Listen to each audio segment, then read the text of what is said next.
জে.কে রাউলিংয়ের Harry Potter সিরিজের তৃতীয় বই মানে Harry Potter and the prisoner of Azkaban নিয়ে আজকে আমরা একটু গভীরে যাব। আমাদের হাতে একটা বাংলা রিভিউ আছে, আর সেটা বলছে এই বইটা নাকি সিরিজের জন্য একটা বিরাট মোড় ঘোরানো পর্ব।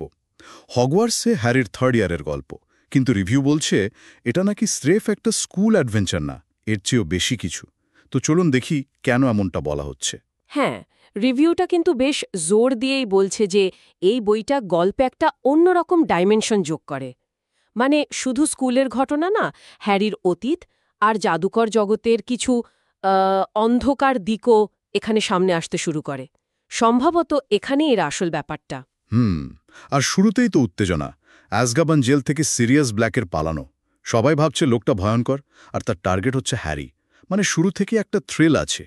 ঠিক, কিন্তু এখানেই গল্পটা একটা মোচড় নেয়, তাই না? রিভিউতে যেমনটা ইঙ্গিত করা হয়েছে, এই সিরিয়াস ব্ল্যাক চরিত্রটা, যাকে প্রথমে একেবারে ভিলেন মনে হচ্ছে, তার আসল ব্যাকগ্রাউন্ড, হ্যারির বাবার সাথে তার বন্ধুত্ব, এই পুরনো ইতিহাসটাই কিন্তু কাহিনীর কেন্দ্রে চলে আসে। মানে পরিচয় আর সত্যটা যে কতটা জটিল হতে পারে, সেটাই বই দারুণভাবে দেখায়। আচ্ছা, আর এই অতীতের সুতো ধরেই তো আরও দুটো গুরুত্বপূর্ণ চরিত্র আসে, রিমাস লুপিন আর Peter Pettigrew. Lupin defence against the dark আর্টসের নতুন টিচার, হ্যারির জন্য খুব ইম্পর্ট্যান্ট হয়ে ওঠেন। আর পেটিগ্রু, সে তো বিশ্বাসঘাতক বন্ধু। ঠিক বলেছেন। এই চরিত্রগুলো আসলে কি করে হ্যারির বাবার যে পুরনো বন্ধুদের সার্কেলটা ছিল সেটাকে আবার জীবন্ত করে তোলে। আর এর মধ্যে দিয়েই বন্ধুত্ব, বিশ্বাস, আবার সেই বিশ্বাসের চরম অপব্যবহার, মানে বিশ্বাসঘাতকতা, এই জটিল বিষয়গুলো উঠে আসে। রিভিউ অনুযায়ী এই অতীতের ছায়াটাই বইটাকে এতটা গভীরতা দিয়েছে। এটা শুধু হ্যারির গল্প থাকছে না আর। ঠিক। আর হারমায়োনির টাইম টার্নার, ওটা তো দারুণ একটা আইডিয়া। রিভিউতে ওটার কথাও আছে। ওটা দিয়ে যে হ্যারি আর হারমায়োনি অতীতে যায়, এটা গল্পে একটা টাইম ট্রাভেল এলিমেন্ট আনে, তাই তো? হ্যাঁ, অবশ্যই। টাইম টার্নার একদিকে যেমন প্লটকে আরও ইন্টারেস্টিং করে, অন্যদিকে এটাও দেখায় যে অতীতে ফিরে গেলেই সবকিছু পাল্টে ফেলা যায় না, বা ধরুন তার অন্যরকম কনসিকোয়েন্স হতে পারে। আর এখানেই কিন্তু সিরিজটা, মানে হ্যারি পটার সিরিজ, আরেকটু ম্যাচিওর হতে শুরু করে।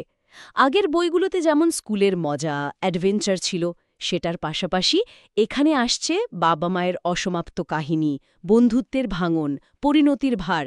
এই থিমগুলোই বইটাকে অন্য লেভেলে নিয়ে যায়। আর এই ম্যাচিউরিটির সাথেই কি ডিমেন্টরদের আগমন, ওই ভয়ঙ্কর প্রাণীরা যারা মানুষের সব সুখ শুষে নেয়।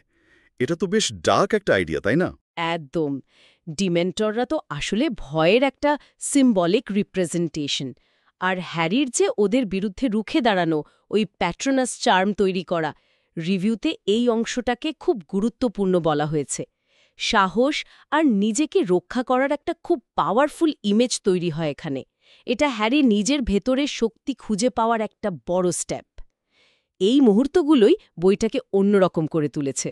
তার মানে সব মিলিয়ে যদি দেখি, চরিত্রগুলোর ডেপথ, কাহিনীর অপ্রত্যাশিত মোড়, আর এই যে একটু ডার্ক ম্যাচিওর থিমগুলো, এগুলোর জন্যই রিভিউ লেখক বইটাকে একটা মাস্টারপিস বলছেন। 5 আউট অফ 5 রেটিং দিয়েছেন। ও, আর তিনি তো 2004 সালের যে সিনেমাটা অ্যালফোন্সো কুয়ারনের বানানো, সেটার কথাও বলেছেন। ওটাও নাকি বইয়ের মতো ভিজুয়ালি ডার্ক আর ম্যাচিওর ছিল। হ্যাঁ, ওয়ার্ল্ড বিল্ডিং, ক্যারেক্টার ডেভেলপমেন্ট আর প্লটের টুইস্ট সব মিলিয়েই বইটা দারুণ শক্তিশালী। রিভিউটা এই পয়েন্টগুলোই হাইলাইট করেছে। এটা শুধু হ্যারির আর একটা বছরের গল্প নয়। তাহলে মোদ্দা কথাটা কি দাঁড়ালো? রিভিউ অনুযায়ী প্রিজনার অফ আজকাবান হলো সেই পয়েন্টটা যেখান থেকে হ্যারি পটারের দুনিয়াটা আর সিম্পল থাকে না। অতীত ফিরে আসে, বর্তমানকে নাড়া দেয়, চরিত্রগুলোর ওপর তার গভীর ছাপ ফেলে যায়।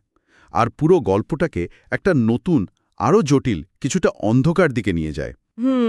আর এখানেই হয়তো একটা প্রশ্ন জাগে মনে। এই যে বইটাতে পুরনো দিনের লুকানো সত্যি, বিশ্বাসঘাতকতার ঘটনাগুলো বেরিয়ে আসছে, এটা একজন টিনেজারের মনে বিশ্বাস, ভরসা, নিজের আইডেন্টিটি, এই ধারণাগুলোকে কিভাবে প্রভাবিত করতে পারে? বিশেষ করে যখন জানা যায় যে খুব কাছের মানুষেরাই সেই অতীতের অংশ ছিল। এই চিন্তাটা কিন্তু পাঠকের মনে থেকে যায়।